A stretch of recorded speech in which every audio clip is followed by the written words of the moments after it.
Hello and good evening. You're welcome to PM Express right here on the Joy News channel. My name is Kojo Yanks, and on behalf of the massive team that brings this show to you every Monday, Tuesday and Wednesday, I welcome you to the latest edition. We've got serious business to get into, so let's get started. This week, the Ministry of Information released a statement indicating that the findings of the 5-member committee that was mandated to look into the events that led to the shooting of 7 members of the Manso-Nkwanta community in the Ashanti region had come to an end. And those findings were communicated to the nation. But it has sparked another round of conversation, which continues tonight on the show. But first, for those of you who may not know how it all began, let's start from the beginning with a chronology of events. So it all kicked off on July 27, 2018, when 7 men were killed by the police. Now, the police immediately claimed that those 7 were suspects in a robbery. This, of course, led to some resistance from the Zongo chiefs from the community where these 7 men hail. And of course, these chiefs claimed that the accusation of armed robbery was not true. The youth also rallied behind the chiefs, and there were several days of spontaneous violence and civil unrest in protest against what the police had claimed. This led to a high-powered delegation led by the vice president of the land going to visit the community to see what could be done to bring about some peace. This delegation, of course, included the IGP, who was met with a very unwelcome pelting of stones when his convoy arrived at the scene. That and many other events then led to the government announcing the establishment of a 5-member committee to look into the matter. Their desire was to find out whether or not the police's claim was accurate and to find justice in the matter. So the report is out, and here is what it tells us. First of all, the 7 killed by the police are not armed robbers. There is no evidence. And bear in mind, this committee actually spoke to the police as well as members of the community, eyewitnesses, and all they could lay their hands on. The committee found that there was no evidence to support the claim by the police that these people who were shot were indeed armed robbers.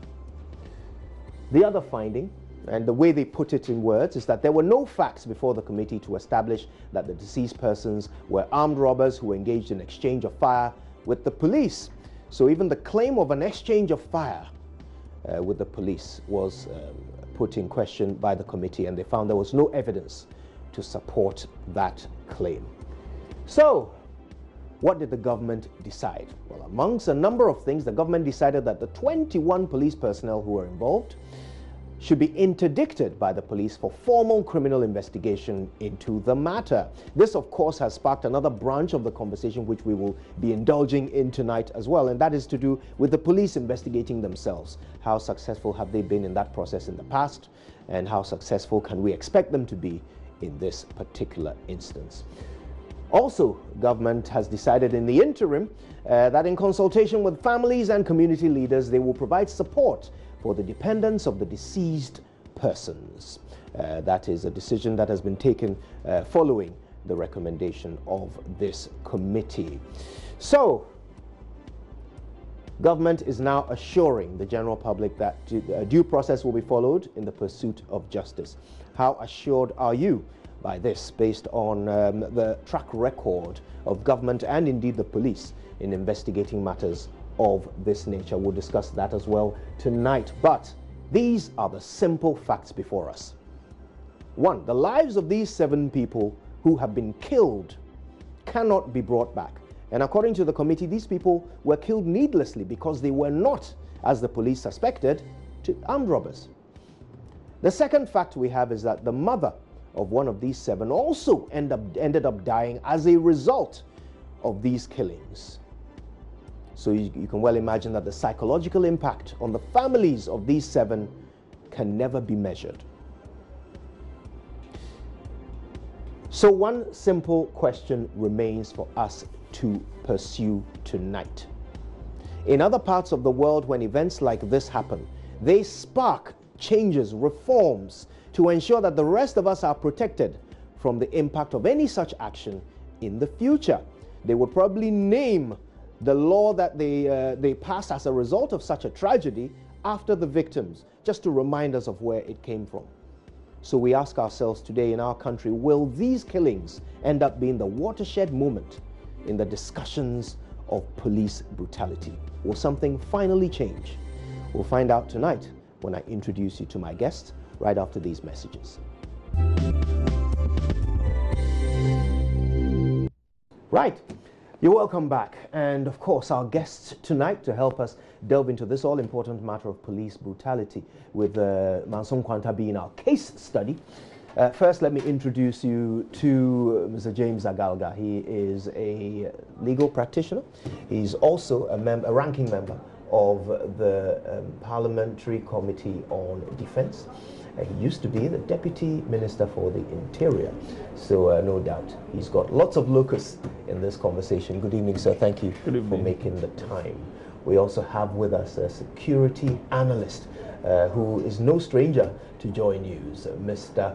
Adams Bona from Security Warehouse, joins us tonight to share some of his insights on this matter. Mr. Bona, thank you for your time. Good evening to you. Good evening. Now, we need to get into this as quickly as possible. Now, obviously, Mr. Agalga, in your position, this matter has been swinging along, back and forth in front of the committee as it has progressed.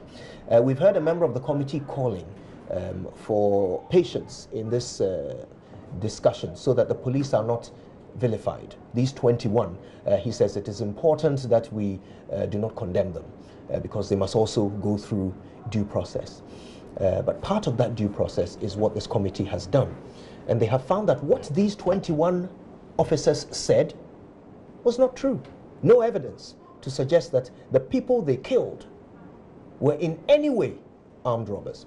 At parliamentary level, do you already start to see some spaces into which laws perhaps can be put to prevent this from ever happening again? Well, thank you very much. The Manso-Nkwanta shootings, I mean, for me was a dark moment in our history as a country. And so when it happened, we all immediately started making calls for an independent probe to unravel the circumstances leading to the unfortunate shootings.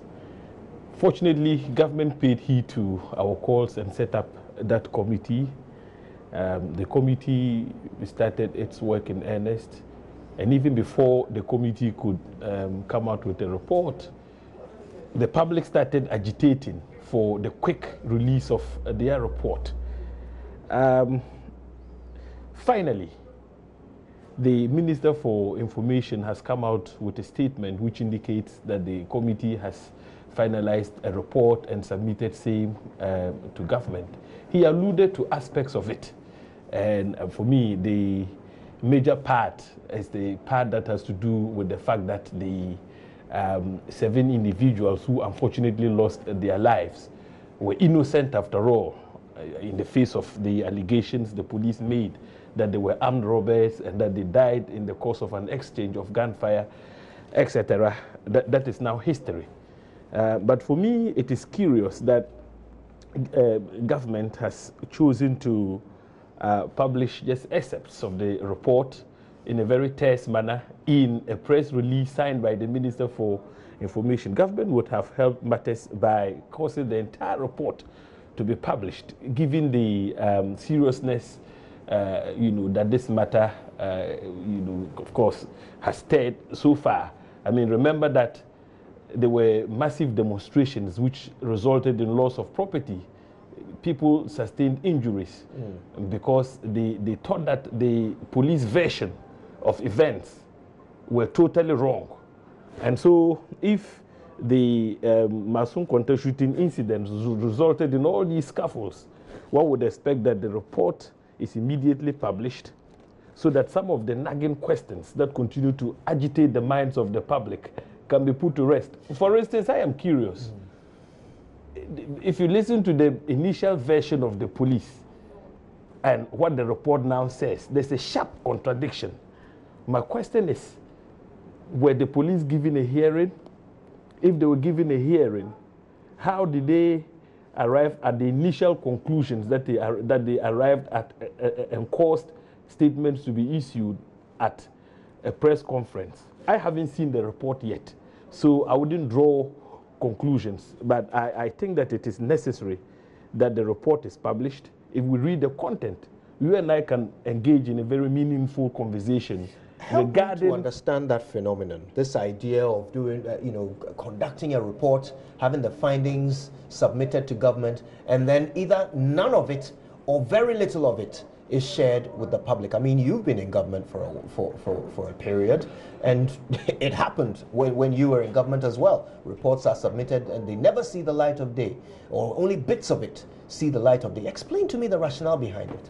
Well, quite clearly, we are dealing with the security sector, and the laws of the land, even the Constitution, allows for certain information to be categorized as confidential information, which mustn't, the content of which ought not be disclosed for public consumption. But there are ways of doing it. First of all, you have to have the information classified. If it's not classified information, why? The public is entitled to know what the content is. In this particular investigation, I wonder whether it would be appropriate for us to deny the public access to this type of information, because what is it all about? It is about a shooting incident. Lives have already been lost. I mean, if it is the case that the police used excessive force in the circumstances, what is confidential about divulging, the content of a report which indicts or supposedly indicts the police for using excessive force, in the circumstances? So it depends. In this particular instance, I think that government would do all of us a lot of good if they were to publish the report in its entirety, because it would help calm down the nerves of people. Right. Now, just to round up on the outcome, or what we have been told is the outcome of this, that these 21 have been interdicted, will be investigated. Is that a satisfactory outcome here? Do you feel there is scope for more? Well, I think that the position of government for the 21 police officers involved to be interdicted and subsequently investigated is a step in the right direction. Remember that the fact-finding committee did not have the power to determine the culpability within a criminal context or otherwise of the police officers involved. So more appropriately, they would have to be submitted to the criminal investigative mechanism. No doubt. But could there be more? Can Parliament perhaps also step in and perhaps if you ask me, I would say that once the government has now satisfied itself fully that its agents committed some wrong which resulted in the loss of lives, let government take the initiative to appropriately pay adequate reparation to the relatives of the deceased as a starting point. That way, the pain, the agony the relatives of the deceased are currently going through would be assuaged for the time being.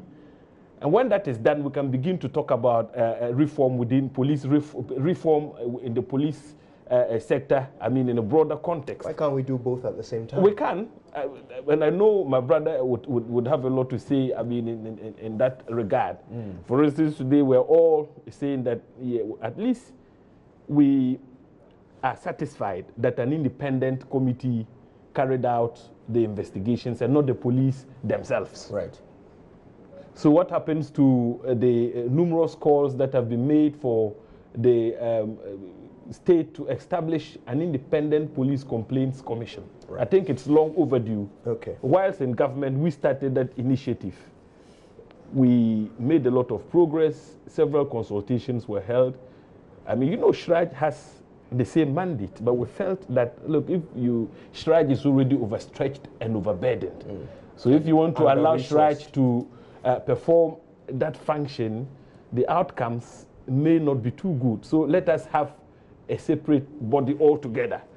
Right. But you see, you needed the police council to approve of the recommendations that had been made. Unfortunately for us, before the police council could convene to deal with the recommendations that had been submitted for their attention and action, we lost power and had to leave office. So I would strongly urge the current administration to continue with those reforms, because there was unanimity when we did the stakeholder consultations that there's urgent need for such a body to be put in place. Right. Okay. Now, Mr. Bona, I want us to start this from a different angle now. Let's focus on the police. Yeah. Police brutality is becoming too common an expression in our news headlines. The examples, my God, they beggar belief. Some of the things we've seen the police do. A police officer discharged a firearm in a banking hall, injured somebody, irreparably, and the person has been seeking justice from then till now. Police officers discharging their firearms at checkpoints when somebody passes through, before stopping, or doesn't stop when they ask them to. Toll points. Toll booths, all kinds of things. We see police officers falling asleep, waking up and claiming that their guns have been stolen. Police officers renting out their guns to armed robbers. These things have all happened in this country. It seems when you put a policeman and a firearm together, you are taking a massive risk. Why should that be the case? Should we start to look at perhaps a different model of determining which police officers should be entrusted with firearms? Is that a starting point? Yes. Good evening, and good evening to the viewers. Well, I think that some countries, where we probably learned our type of policing from. If you use the case of Britain, you have the firearm squad, and majority of the police officers there don't use firearms. And it's just recently, I think, they are trying to, relook at that position. And, even if it is sidearms, it's given to them because they are beginning to have a lot of violent crimes here and there. I can aid you with a few statistics from the UK example, yeah, if that will support what you're saying. At no point in the past 10 years has there been more than 5% of the UK police carrying arms. Yeah. Never higher than 5%. No. And the highest number of incidents in which a police officer has discharged a firearm in a single year is 10. 10 maximum, yeah, in the past 10 years. So yes, it supports yes. the point. So the point is that we in this country, probably borrowed this concept of policing, but we have not really modernized it. And so a police officer goes for 6 months training. He's taken to the shooting range, taught how to, discharge a firearm, clean an AK-47, and the next time or the next thing you see, he's, a bearer of, an assault rifle, a submachine gun that can kill probably an entire community. And you see these people usually are never sent back to these training facilities to undergo, some form of training.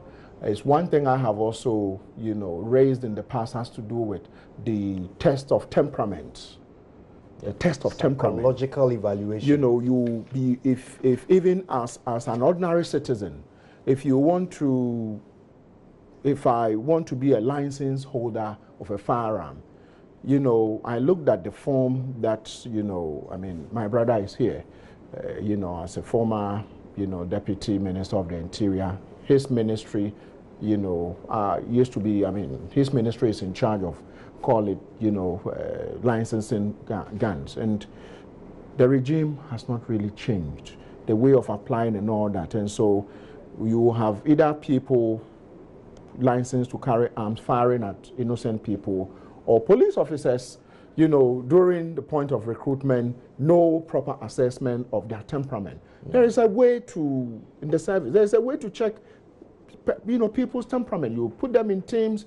I've raised it, you know, a lot of times, but I'm not sure whether they've started it. And so you see a police officer, you know, the first point of defense is his gun. And well, you call it defense. In most cases, it's offense. Sorry, well, call it that way. But in a proper firearms training, you are told or you are taught that in extreme provocation, your firearm should be the last, you know, weapon or item you touch to defend yourself. If probably someone is trying to slap you, just restrain yourself, you know, of the use of your firearm. But these are things we don't put the officers through. And so most often than not, we witnessed a case recently, I think somewhere in the central region, where a woman or somebody was shot at in the thigh for driving, not paying toll or something, and you ask yourself, why would you want to discharge a firearm? And so we need to look at the whole regime of those, the bearers of this firearm. Or else, I mean, if you look at the recent NDC Congress, I was amazed how close officers with assault rifles were closer to people who were not armed. In such a situation, you do risk assessment, because these people are people who know each other. They are just going there for some business. You know, if you wanted to scan them to make sure no one is coming there to commit any crime, you do that. But that was not done. And I realized that in that hall, police officers who were on the stage had so many people around them, and they had their guns ready. Hands, you know, fingers on the trigger. And I thought, no, this is not how you use assault rifle.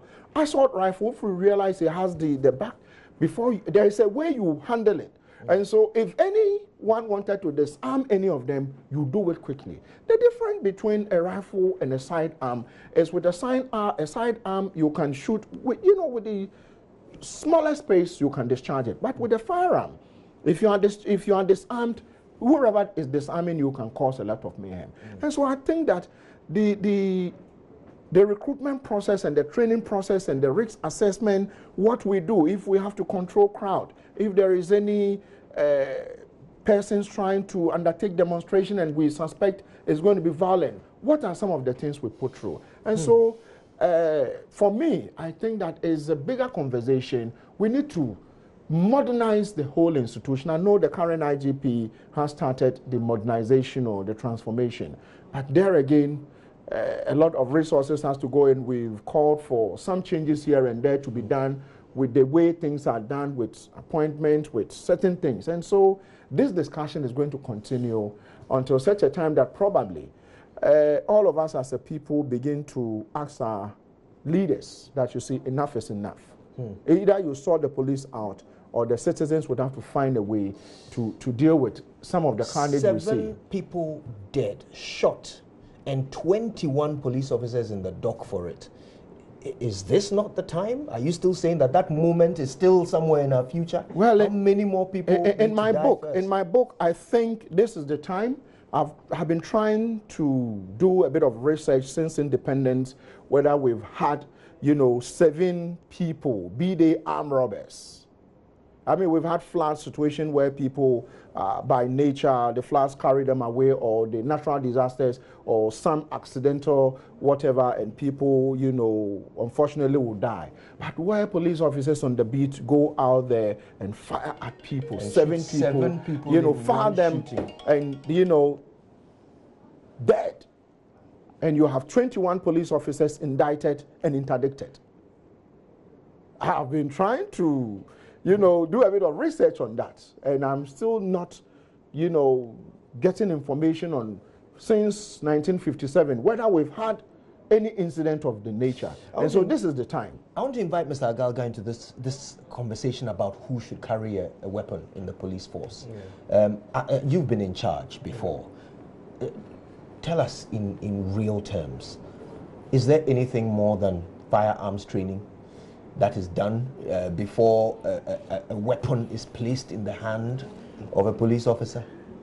Well, we have lived with this problem for quite some time, and he made the point. I agree with him entirely that yes, police officers need to be given refresher training courses like their colleagues in the armed forces. But refresher of what? What's the original training? Of course, every police officer would be trained on weapon handling, how to shoot, how to handle the weapon, and so on. Well, but clearly, question is, forgive me, but these 21, they successfully killed their target of 7. So clearly, their training on how to shoot is intact.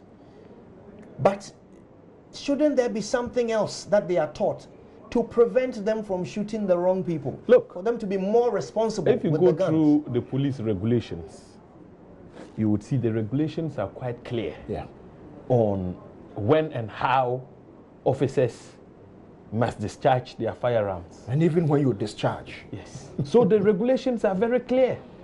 They take them through all the training. But the point I'm making is that the police service is made up of human beings.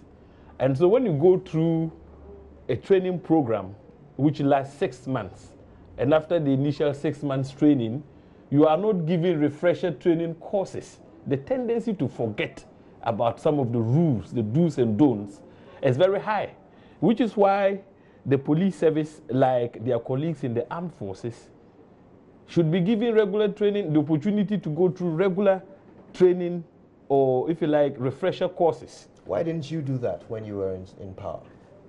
Well, there are several challenges. Funding is a problem. You are talking about the need to retool the service. There is the need to retrain them, to constantly, give them the opportunity to go through refresher training programs. At the same time, our economy is not large enough to afford us the opportunity to do that. So that you find that there are competing demands when it comes to budgetary allocations here and there. And the police is never a priority? Well, the police has always been a priority when we're at the ministry. Are you sure? In every budget cycle, in every budget cycle, would make several arguments and representations for more resources to be allocated to the security sector in general. But you see, oftentimes there's the tendency to say, oh, as for security, it's not very visible. It's intangible. So let us do the tangibles. Let us build the roads. Let's build the schools. Is that what you have been told in cabinet meetings? Is that what you're being told? That no, you are not told. You are not told in express terms that security is not something that is visible. You can touch it, but you can feel it. You are not told in express terms. But if you look at the body language of those in charge of budget and finance, you are tempted to believe that yes, that is the overall view. Okay. It takes us back to one important question. I think that there is the need for us as a country. For me, there is no point in politicizing some of these things because we're discussing security. Yeah. He's made the point before. I agree. We need to have a national security policy. Yeah. We need to have a national defense policy. When you have those policies in place, it is very easy to make appropriate demands for adequate budgetary allocation for the security sector. But if you don't have those policies in place, everything you do becomes very ad hoc. And for me, that is the problem we have been facing for quite some time. We did our part. We started off by attempting to retool the security agencies, provide them with the necessary logistics. But you see, police reform or reform in the security sector goes beyond just retooling and getting them the equipment that they require. Training is a key component. But we're saying that what has happened gives us the opportunity to draw useful lessons so that as a country, we would all agree that the time has come for us to vote more resources for our security sector reform. Look, there are several emerging, criminal, if you like, security challenges we're faced with as a country. Terrorism is knocking at our doors, God forbid. But it's happening in the sub-region. Right. Should it happen in Ghana? The question is, are we prepared? Shouldn't we resource the security agencies to be prepared so that in the case of it, in the event that something like that happened, we're able to respond and in a more proactive manner? Right. Well, that's a poignant question on which I think we can take a break. So let's be thinking about that. Did this happen because the police were ill-resourced? Is that what happened? These 21 men, they shot these 7 because of poor resources?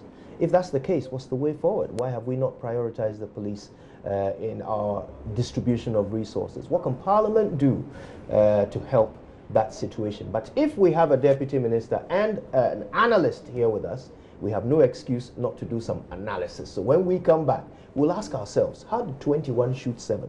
What could be the proper explanation? Since we don't have the reports, we have no choice but to speculate after these messages. You're welcome back. This conversation has continued even through the commercial break because it's an all-important issue and our thoughts keep running wild over them. But let's bring some order to them. We're talking with James Agalga. He's a ranking member on the Parliamentary Committee for Defence. Also with us, security analyst Adams Bonner. Now, before the break, Mr. Agalga talked about the importance of learning from this situation. I want us to go back to our case study, the killing of these 7. The Zongo chiefs spoke up. The youth followed with agitation, and action ensued. Otherwise, the police would have simply told us they were armed robbers, and that would have been the end of the story. Now that the committee says there is no way these people could have been armed robbers based on the evidence, what could have been the reason why these 7 were shot? Mr. Bonner, I mean, add in your insider knowledge, whatever it is you've picked up, but tell us, what could have led to 21 police officers killing 7 men? I must admit, since independence, any time a police officer was deemed to have been touched by any other person apart from they themselves, they went up in arms and, sometimes they throw, excuse me to say, tantrums. 2-3 days before the incident, around that stretch, 2 police officers have been shot at. If you just go back and check. In the Ashanti region. Around that same stretch, 2 police, that Manso-Nkwanta area, two police officers also have been shot at, One died on the spot. And I think so. And so, if you know what happened at Agalga, where, may his soul rest in peace, the Kweku Ninja and the rest were buried under rubble, under concrete. And IGP, Namfuri and his people fished out these people. Inspector Shilevi, when they shot at him, they looked for him. And so, that penchant to make sure that once you touch us, we'll go after you, I believe pushed these police officers to go the extra mile to say, you see, you touched the wrong people and we will touch you. And in doing that, they overreacted. And I'm thinking that around the time, the commander in the region should have psyched his people and tell them that, you see, we are coming into the news for the bad reasons. And so when you go out there, this is the time you need to be extra cautious, the time you need to be extra careful. But I think that none of it kind of was done. And so we had a situation where they went out there. If you follow the report, they said, oh, we monitored them, we did A, B, C, D, we did that, we did that. But I will tell you that if you are doing a covert, investigation or following people, undercover, you do the undercover and sometimes you arrest them without, discharging one single fire, not even pepper spray. But to follow them deep in the night and shoot. And what actually fueled the agitation was not probably even the shooting, was the fact that there was an attempt to say, to brand them as armed robbers. And that fueled the agitation. And the people, and the Aswanso community, I think a month before that or so, they had you know, issues were here and there, and you know, our brother, what's his name, Muntaka, had to do back and forth, try to sit the people down and talk to them and say, you know, let's work together as a people with the police. And so there were this simmering tension between the community and the police. And so this came in as the petrol to fuel the agitation. And so for me, this is what actually led to the police officers going out there. And if they had even admitted there and there that we mistakenly fired at these people, we wouldn't have been sitting here today if they had admitted. But every attempt from that day till the final excerpts of the report got published through a press release indicated that these people were armed robbers. And some of us, I mean, picked up information. No, it wasn't. You know, and we spoke against it. There are only 21 police officers. It's not the whole of Ghana against Ghana Police Service. It is the ordinary Ghanaians against the 21 police officers who have been indicted and, you know, what do you call it? Being asked to interdicted, step aside. Is that accurate, though? And I'd love both of your opinions on this. Is it simply a matter of 21 officers who did the wrong thing? Are those 21 officers not under somebody's command?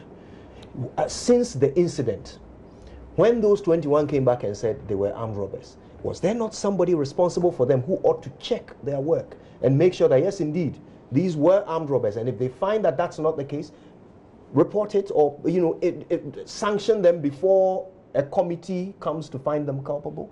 Was there not a leadership failure here? You know, I mean, I want to, for me, in terms of leadership, I would hold the regional commander entirely responsible, because moments after the shooting, I did some checks and I asked, why are they talking, is the region talking too much to the media, parading dead bodies? I mean, he's a lawyer, I'm not a lawyer.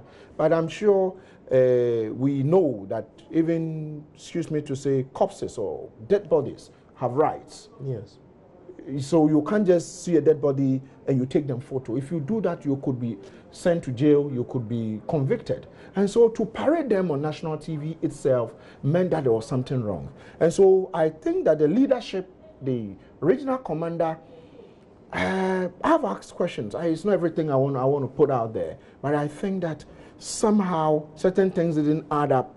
And as we speak, I'm sure you still know that the Ashanti region is still a hotbed for police, you know, civilian confrontations. As we speak, there were police officers who have been shot in the region. And therefore, I think that we'll urge the police command, the hierarchy in headquarters, to probably look at the Ashanti region. You know, when I don't usually want to mention names, but when Kofi Boakye was there, the place was quiet. I don't know, my brother. You were when he was you were there when he was there. You were a deputy minister of the interior. The place was quiet, and we didn't have, unless of course I'm wrong, we didn't have incidents of officers, because then things worked. And so I think that if we can put the politics aside and not sometimes divide the front of our security couples, you know, where we tag some of them, they are this, they are that, they are that, they are that. And so even if you could perform in a certain role, we put you somewhere to be dusting, you know, polishing shoes whilst crimes are committed. Once we stop all that, Kojo, I'm telling you that policing, police, you know, is ranked 8th in Africa. Yeah. It's ranked 8th in Africa. And so we still have the best police when you are talking about policing in the world. And so let's not say they are terrible. There are some of them who are terrible. And so those are the people who want to fish out. I believe at the time of the incident, DCOP Kwesi Mensah-Duku had been in office for about a month. He was the Ashanti Regional he's still there. Police Commander. He's still there. Yeah. He's been in there for a month at the time this happened. Mr. Agalga, if this had happened while you were in office, would you have called for a resignation? Well, Kojo, if I were in office, I think that the scope of authority, or if you like, the terms of reference, given to the investigative committee would have been much broader than it was. I think the scope was a bit limited. Yeah, it's narrow. Yeah, they were asked to unravel the circumstances leading to the shooting incidents. Yeah. We would have broadened the scope so that all the issues about command and what command did in relation to the behavior of the tactical men on the ground would have been taken into consideration. But like he said, it's not too late. The police administration itself should take interest in wanting to establish how command reacted in the face of the shooting incident. That's what's going to happen. But can we trust the police to investigate the police? Looking at the track record of internal investigations. No, for some time now, I think that the image of the police has been battered to a certain degree. So I expect that the leadership, the Inspector General of the police, will be very much interested in, from time to time, I mean, he reshuffles his command. So why? I believe there are tactical reasons why they take those decisions. And so this is an opportunity for him to review the operations of his men at the regional commands and see if there are lapses anywhere. Then you want to take decisions that would inure to the benefit of the service as a whole. But having said that, I think what was the question you posed? Would you have called for a resignation? Or you mean the earlier question about yes, it's early leadership. days yet. We would have, like I said, broadened the scope of investigations, and if it turned out that even after the incident, the one in charge, the regional commander, did not conduct himself well, and that there was a deliberate attempt on the part of the regional commander to cover up, I mean, we would ask for his own removal, I mean, with immediate effect. But I mean, is there even a need for investigation here? Can we just not be logical? These people work under command. They reported that they had shot 7 armed robbers. The committee has found that's a lie. The question is, if they were being properly supervised under proper command, would the command not have come to this conclusion quicker than a committee? Look, let's not arrive at the conclusion that the police service has not got the capacity to bring to the fore or expose misconduct whenever there is misconduct on the part of officers. Look, I have made the point, time would outnumber, that as a country, a young democracy, yes, we have reached the point where we all think there's unanimity that, look, let's have an independent police complaints commission. Yeah. But that is not to say that the police acting by themselves have not in times past exposed police officers who flouted the rules, okay, recklessly, which resulted in the loss of lives, etc. I'm a lawyer. I can tell you, even before I ventured into politics, I had occasion to defend several police officers before, I mean, their internal disciplinary mechanisms, the police service inquiry. And some of them were acquitted, others were convicted, dismissed, and put before courts for trial. So let's not create the impression that they don't have what it takes to expose their own when they find themselves on the wrong side of the law. But I think that as a country which believes in upholding certain values which have found expression in our constitution, the respect for the fundamental human rights of the citizens and all persons living within our territory, we think the time has come for us to have that commission in place. But we should not condemn the police and make it look like they don't have the ability. They do have.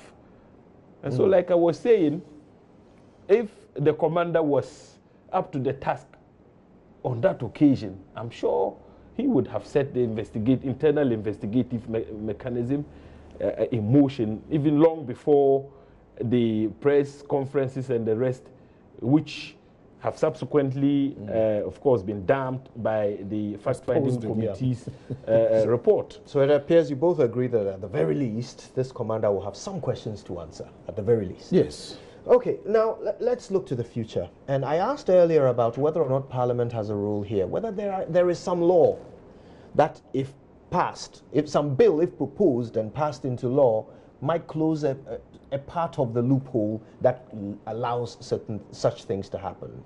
Is there some law we can pass around the police and their use of firearms?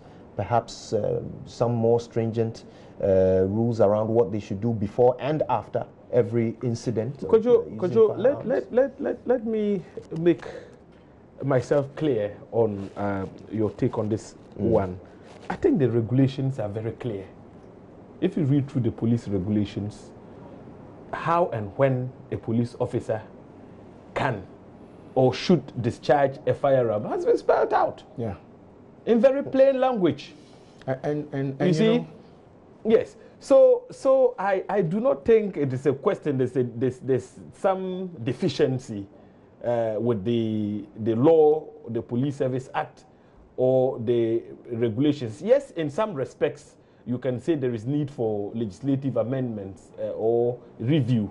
But in respect of the when and how a police officer should discharge his or her firearm, I think the regulations are very clear. How about which police officers should be given firearms? Yes. I mean, we looked at the example of Adam made an interesting revelation about what obtains in the UK. Yeah. But you see, we cannot, of course, we can draw useful lessons from the example of the UK, but we have to be mindful of the fact that in the UK, for instance, it is possible to have just a tiny fraction of the entire police force possess firearms. Okay? But in our case, where private individuals are allowed to purchase and to own firearms, you know, in the UK, you cannot, as an individual, lawfully own a firearm. Yeah.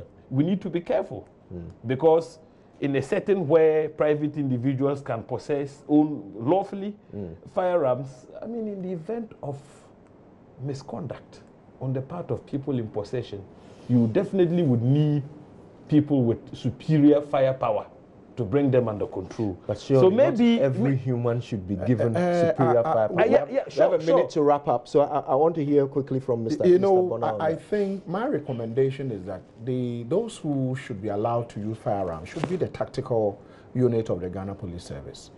You know, the tactical unit are people who, when they are deployed, they are only deployed when, you know, the situation demands it.